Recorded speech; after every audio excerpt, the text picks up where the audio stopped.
एक एक दर खोल करके और समय में, आने वाले समय में बहुत विस्तार से हम बताएंगे, क्योंकि विधायकों के ऊपर किसान गरीब मजदूर का दबाव था कि आप अपनी विधायकी छोड़ो और इस सरकार को गिराने का काम करो। इन्होंने उससे प्रेशर से भी उनको रिलीज कर दिया। तो इस तरह की राजनीति होती रहेगी तो कैसे देश महफूज रहेगा, कैसे आप महफूज रहोगे, कैसे काम होंगे हमारे इलाके में।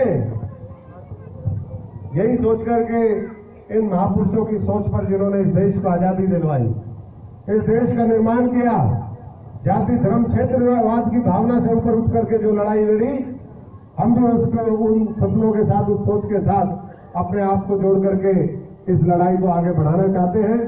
और मुझे पूरा यकीन है कि आप सब जिस तरीके से आज निकल करके आए हैं, ऐसे ही पूरे हरियाणा से लेकर के, मेरे पास तो जिस दिन से मोर्चा बना है, क्योंकि कहते हैं कि जब तक लाइन नहीं खींची जाएगी, पाला नहीं बनेगा, तब तक पता नहीं चलता कौन कहाँ है। और मैं आप लोगों का ऋणी हूं, और मैं ये ऋण आपका भी उतारूंगा और इस हरियाणा का भी उतारूंगा, इस माटी का भी, इस देश का भी उतार करके हम जाएंगे। जो आप लोगों ने विश्वास हम लोगों के ऊपर जताया है, और बेहतरीन से बेहतरीन आने वाले समय में ये हरियाणा कैसे बने, ये देश कैसे बने, ये हमारी सोच है। कौन क्या बनता है अशोक, और बहुत कुछ बन गया। ये पूरी व्यवस्था जो प्रधानमंत्री देखता है, प्रधानमंत्री से लेकर के और नीचे गरीब किसान मजदूर का ये जो पूरा 360 का एक पूरा सर्कल हम कहते हैं ना, ये सारी व्यवस्था देखनी है। और इसीलिए वो व्यवस्था देखने के बाद ही मैं इस नतीजे पे पहुंचा हूं कि आज की राजनीति में जो शीर्ष पर बैठे हुए लोग हैं, नीचे के लोगों में कमी नहीं है, लेकिन जो शीर्ष पर बैठे हुए लोग हैं, वो केवल और केवल उनकी नीयत ये रहती है कि कैसे हम इस देश को लूट लें, कैसे हम राजनीतिक सत्ता प्राप्त कर लें एक दूसरे को बांट करके। और इसलिए ऐसे लोगों के खिलाफ मजबूती से उठो, लड़ाई लड़ो।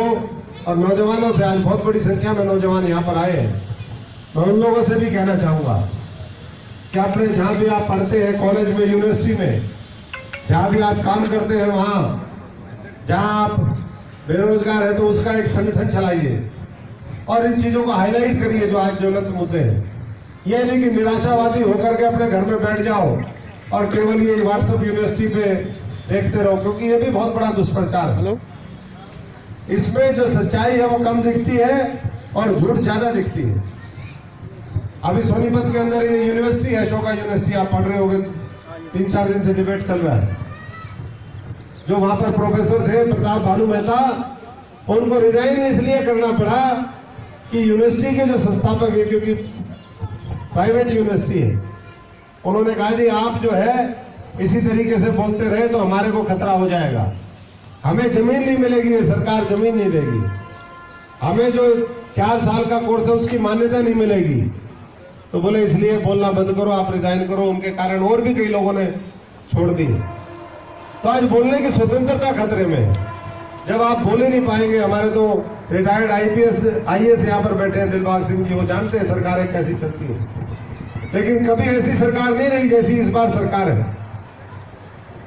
क्या क्या बताएं आपको, बंगाल के अंदर 25,000 करोड़ रुपए खर्च कर रही है भारतीय जनता पार्टी, 25,000 करोड़।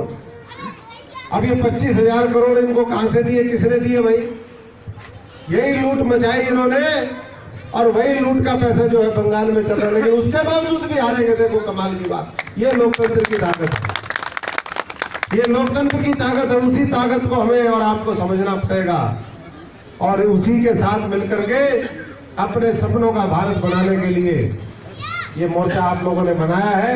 इस भारत को बचाना है, आगे बढ़ाना है, शक्तिशाली राष्ट्र बनाना है, और उसके लिए संभावनाएं अपार है।